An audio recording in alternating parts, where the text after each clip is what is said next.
Chapter 30. Message for Marcia. Stanley soon had an expectant audience gathered around him. He hobbled stiffly off the cushion, stood up, and took a deep breath. Then he said in a shaky voice, "First, I must ask, is there anyone here answering to the name of Marcia Overstrand?" "You know there is," said Marcia impatiently.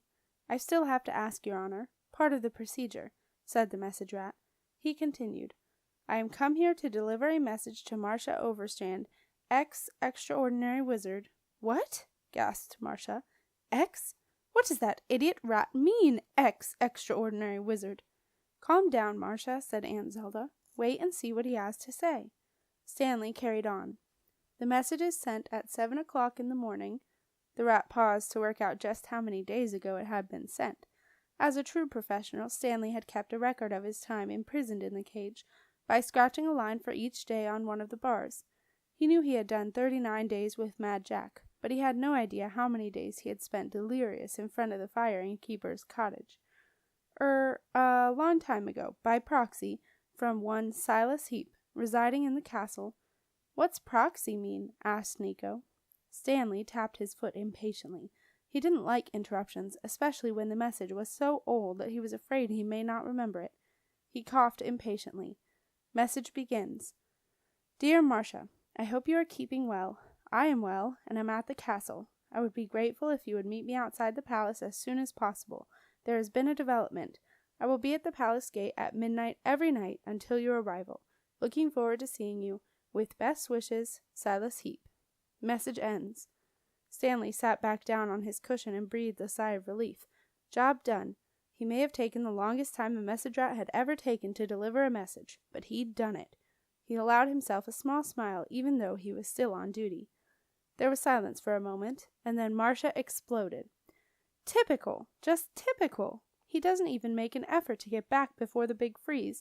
Then, when he finally does get around to sending a message, he doesn't bother to even mention my keepsake. I give up. I should have gone myself." "But what about Simon?" asked Jenna anxiously. "And why hasn't Dad sent a message to us, too?" "Doesn't sound much like Dad anyway," grunted Nico. "No," agreed Marcia. "It was far too polite." "Well, I suppose it was by proxy," said Aunt Zelda uncertainly. "What does proxy mean?" Nico asked again. "It means a stand-in. Someone else gave the message to the rat office. Silas must have been unable to get there, which is to be expected, I suppose. I wonder who the proxy was." Stanley said nothing, even though he knew perfectly well that the proxy was the supreme custodian. Although no longer a confidential rat, he was still bound by the rat office code, and that meant all conversations within the rat office were highly confidential. But the message rat felt awkward. These wizard people had rescued him, looked after him, and probably saved his life. Stanley shifted about and looked at the floor. Something was going on, he thought, and he didn't want to be part of it. This whole message had been a complete nightmare from start to finish. Marcia walked over to the desk and slammed her book shut with a bang. "How dare Silas ignore something as important as my keepsake?" she said angrily. "Does he not know that the whole point of an ordinary wizard is to serve the extraordinary wizard? I will not put up with this insubordinate attitude any longer. I intend to find him and give him a piece of my mind." "Marcia, is that wise?" asked Aunt Zelda quietly. "I am still the extraordinary wizard, and I will not be kept away," Marcia declared. "Well, I suggest you sleep on it," said Aunt Zelda sensibly. "Things always look better in the morning." Later that night, Boy 412 lay in the flickering light of the fire, listening to Nico's snuffles and Jenna's regular breathing. He had been woken up by Maxie's loud snores, which resonated through the ceiling. Maxie was meant to sleep downstairs, but he still sneaked up to lie on Silas's bed if he thought he could get away with it. In fact, when Maxie started snoring downstairs, Boy 412 often gave the wolfhound a shove and helped him on his way. But that night, Boy 412 realized that he was listening to something else, apart from the snores of a wolfhound with sinus trouble. Creaking floorboards above his head. Stealthy footsteps on the stairs. The squeak of the second-to-last creaky step. Who was that? What was that? All the ghost stories that he had ever been told came back to Boy 412 as he heard the quiet swish of a cloak along the stone floor, and knew that whoever or whatever it was had entered the same room. Boy 412 sat up very slowly, his heart beating fast, and stared into the gloom. A dark figure was moving stealthily toward the book that Marcia had left on the desk. The figure picked up the book and tucked it into its cloak. Then she saw the whites of Boy 412's eyes staring at her out of the darkness. "It's me," whispered Marcia. She beckoned Boy 412 over to her. He slipped silently out of his quilt and padded across the stone floor to see what she wanted. "How anyone is expected to sleep in the same room as that animal I do not understand," Marcia whispered crossly.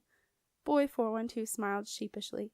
He didn't say that it was he who had pushed Maxie up the stairs in the first place. "I'm returning tonight," said Marcia. "I'm going to use the midnight minutes, just to make sure of things. You should remember that. The minutes on either side of midnight are the best time to travel safely, especially if there are those abroad who may wish you harm, which I suspect there are. I shall make for the palace gate and sort that Silas Heap out. Now, what's the time?" Marcia pulled out her timepiece. 2 minutes to midnight. I will be back soon. Perhaps you could tell Zelda."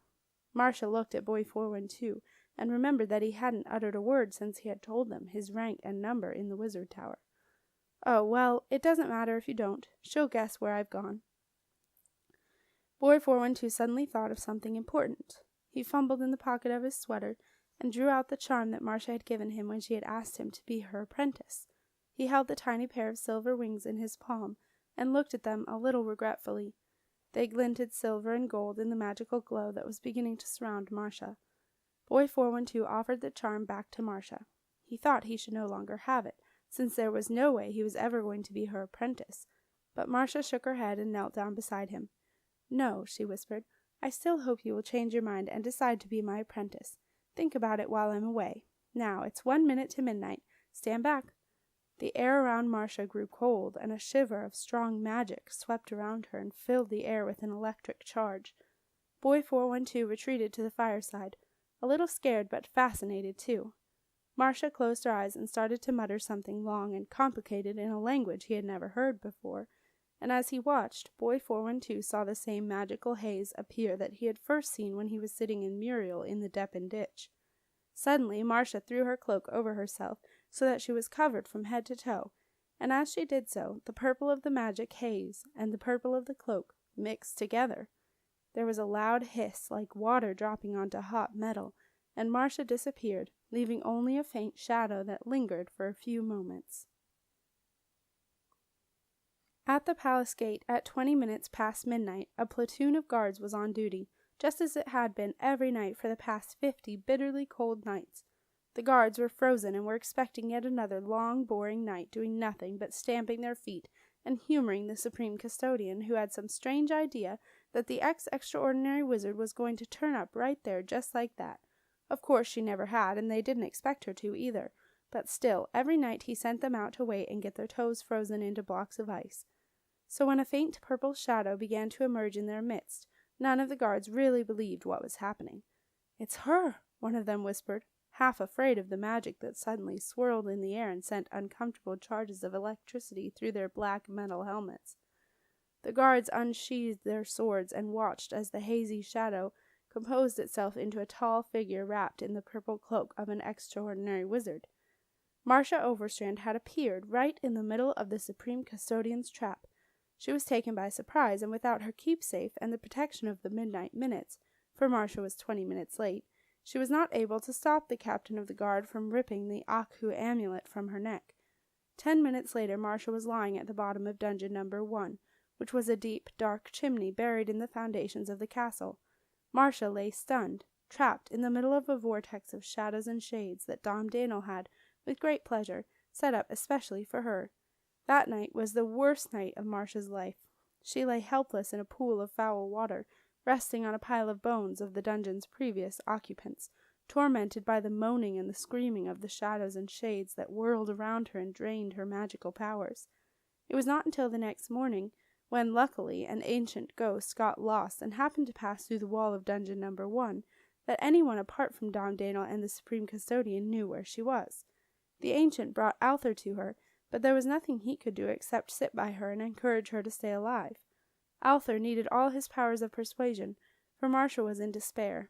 In a fit of temper with Silas, she knew she had lost everything that Arthur had fought for when he deposed Dom Daniel. For once again Dom Daniel had the Aku amulet tied around his fat neck, and it was he, not Marcia Overstrand, who truly was now the extraordinary wizard.